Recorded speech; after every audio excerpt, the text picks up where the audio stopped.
Want to get stronger, improve your endurance, and see real physical changes in just 30 days? Well, it might be time to add 50 push-ups to your morning routine, but before you dive in, let's break down why this simple exercise can totally transform your body and what you need to keep in mind to avoid injury.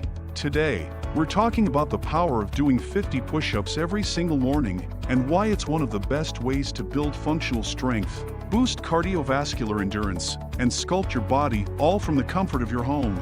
Let's start with the basics. Push-ups are a compound movement, which means they work multiple muscle groups at once. In fact, they target your core, shoulders, chest, triceps, and even engage your lower body to some extent. But here's the magic: doing 50 push-ups consistently every morning can have a huge impact on your overall fitness.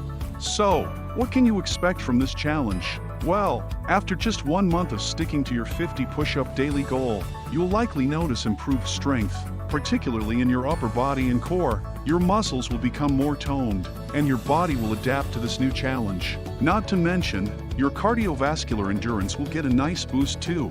Even if you're someone who doesn't work out much right now, this can still work for you. For beginners, starting with 50 push-ups might sound like a lot, but trust me, it's all about consistency. Over time, your body will adapt and you'll see improvements in your functional strength, basically how your body performs in everyday activities.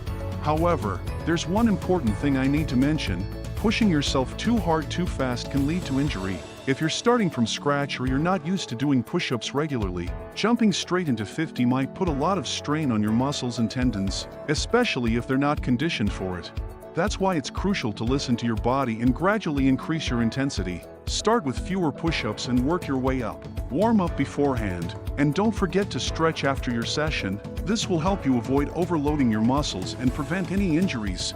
So, how should you approach the 50 push-up challenge? Here's my advice: start with what you can handle. Maybe that's 10, maybe it's 15. As the days go by, slowly increase the number of push-ups. By the end of the month, you'll be doing 50 with ease, and you'll be amazed at how much stronger and more capable you feel. Now, I want to hear from you. Are you up for the 50 push-ups challenge? Leave a comment below if you're going to try it out, or if you've already been doing push-ups regularly. Let us know your results. Don't forget to like, share, and subscribe for more fitness tips and challenges. And remember, it's not about perfection, it's about progress. Start with those 50 push-ups, and let's see where it takes you. See you in the next video.